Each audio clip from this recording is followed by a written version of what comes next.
해오름교회 성도 여러분 안녕하십니까? 서상배 목사입니다. 오늘은 사도행전 24장 10절에서 21절 말씀으로 피고인 바울의 자기 변호라는 제목으로 말씀을 전하겠습니다. 대제사장 아나니아는 4일이나 걸리는 먼 길을 달려와 바울을 총독 벨릭스의 법정에 고소했습니다. 대제사장이 대동한 변호사 더둘러는 언변이 매우 좋았습니다. 더둘러는 바울의 죄를 입증할 증인이나 증거가 없었으므로 재판장인 총독의 마음을 얻는 전략으로 재판에 임했습니다. 먼저 더둘러는 재판장인 총독을 지켜 세웠습니다. 그리고 다음과 같이 세 가지로 바울을 고소했습니다. 첫째, 바울은 전염병 같은 자로 유대인들을 소요하게 한다. 둘째, 나사렛 이단의 괴수다. 셋째, 성전을 더럽게 하려 했다는 것입니다. 세 가지 모두 종교적인 내용이기에 로마 법정에 고소할 수 없는 문제임에도 정치적인 문제로 둔갑시켜서 바울을 정치범으로 몰아서 죽이려는 전략이었습니다. 정치적인 문제에 대해 총독은 예민할 수밖에 없다는 것을 알고 바울을 유대인들을 소동케 하는 정치범으로 몰아서 죽이려는 것입니다. 27년 전 유대교 지도자들이 예수님을 십자가에 죽인 방법과 동일한 수법으로 몰아가려는 것입니다. 오늘 본문은 바울이 재판장 벨릭스의 허락을 받아 자신의 무죄를 주장하는 내용입니다.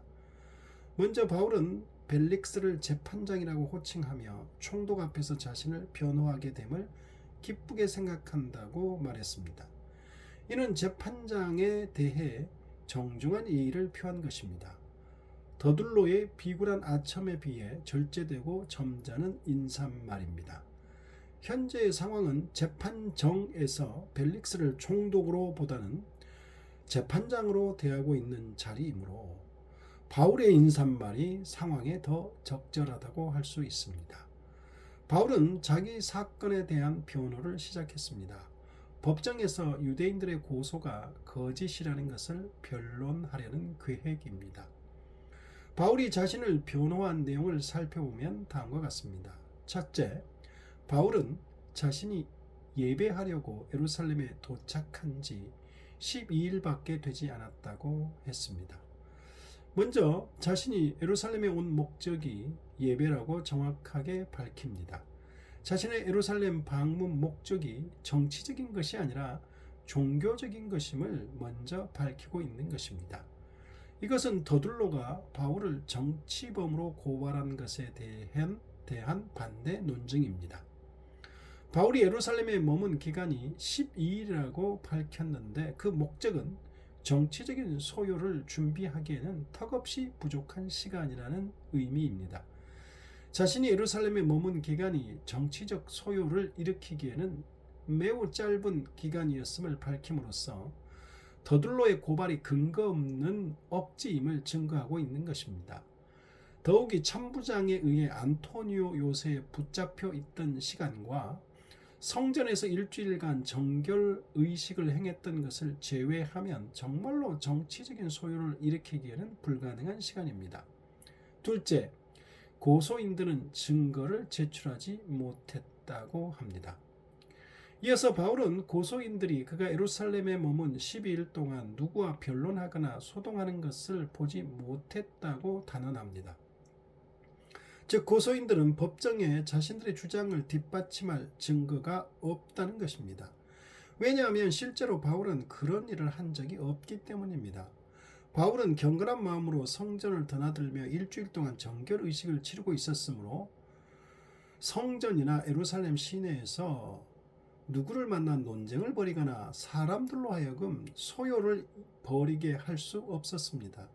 그리고 만약 그런 일이 있었다면 천부장이 편지에 기록하지 않았을 리가 없습니다. 바울은 자신이 사람들과 접할 수 있는 기회를 전혀 갖지 않았음을 말함으로써 자신이 정치적 반란자로 고발된 것이 터무니없음을 밝히고 있는 것입니다. 한때 성전에서 소란 사태가 있었지만 그것은 바울에 의해서가 아니라 바울을 해치려는 유대인들에 의한 선동의 결과였고 그나마 그것은 정치적인 문제가 아니라 종교적인 문제에 관한 것이었기에 바울에게는 고소인들이 흠잡을 일이 전혀 없었다는 것입니다. 바울의 변론은 이렇게 사실에 근거하여 논리적이고 치밀했습니다. 그는 더들로의 고발이 터무니없는 것임을 구체적인 증거를 들어 증명한 후 이제는 결정적으로 더들로의 고발이 거짓임을 선언합니다. 이로써 바울은 정치적인 소요죄에 대하여 무죄함을 증명한 셈입니다.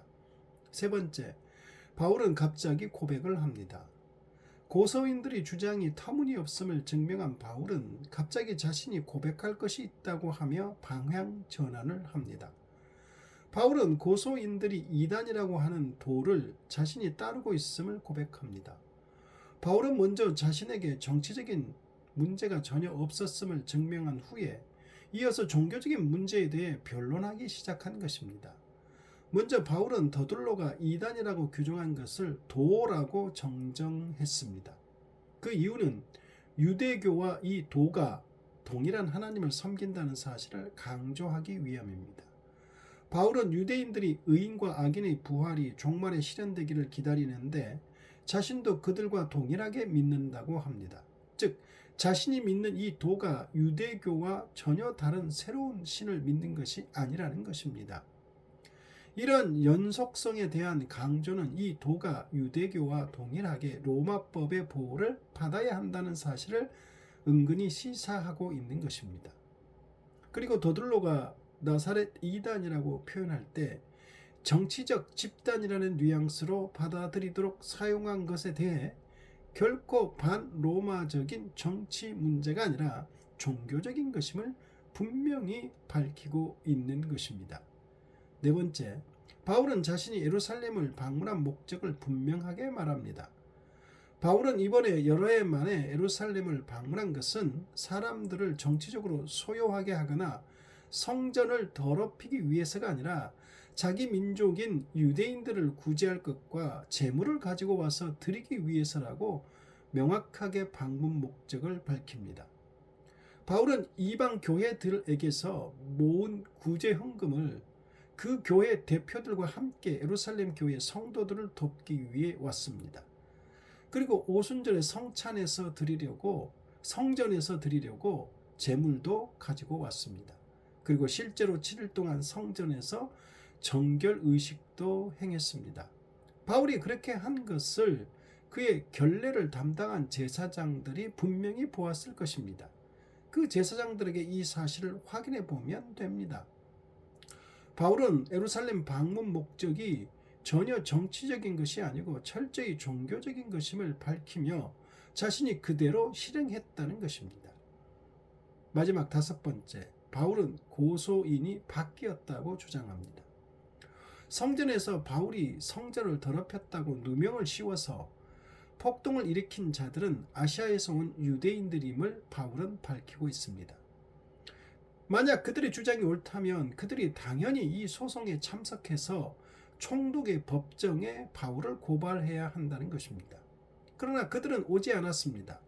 아마도 이들은 로마 시민인 바울을 상대로 위증하거나 하다가 자신들이 벌을 받을 것이 두려워서 오지 않았을 것입니다.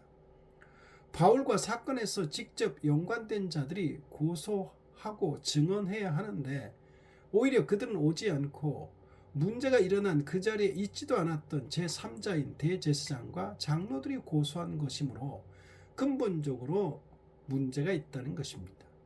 그리고 지금 고소인들인 대제사장과 장로들은 바울이 산헤드린 공회에서 신문 받을 때 있었던 자들로 바울이 공회 신문 중에 불법적인 행동이나 발언이 있었다면 그것을 고소했어야 했는데 그들은 공회에서 있었던 일은 일절 이 법정에서 언급조차 하지 않았다고 바울은 말합니다. 실제로 산헤드린 공회에서 바울은 어떤 불법적인 언행을 하지 않았고 그들 역시 바울에게 죄가 있다고 판결하지 못했기 때문입니다. 한마디로 고소인들은 소송을 제기할 어떠한 목격이나 증거가 없는 자들이라는 것입니다. 바울은 더들로를 앞세운 대제사장과 장로들의 고소가 얼마나 터무니없는 것인가를 이렇게 증명했습니다. 고소인들은 증거도 증인도 없이 무조건 바울이 죽을 죄를 지었다고 주장을 하였지만 바울은 그들의 주장이 터무니없는 거짓임을 조목조목 증명했습니다.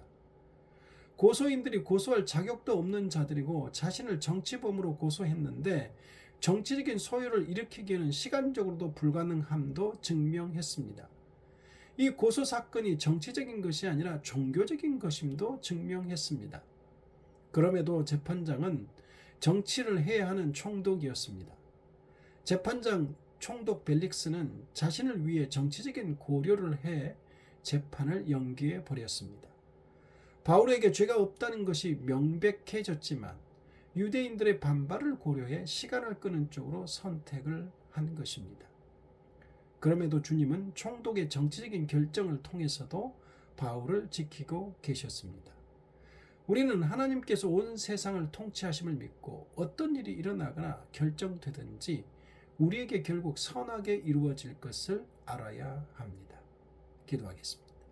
하나님 아버지, 하나님은 살아계시고 우리를 사랑하셔서 택하시고 구원하셨습니다. 우리가 사는 날 동안 하나님께서 우리를 눈동자와 같이 지킴을 믿습니다. 어떤 일이 일어나든지 결정되든지 하나님의 뜻과 계획 가운데 있음을 믿고 하나님을 의뢰하고 신뢰하게 하옵소서. 예수님 이름으로 기도드립니다. 아멘.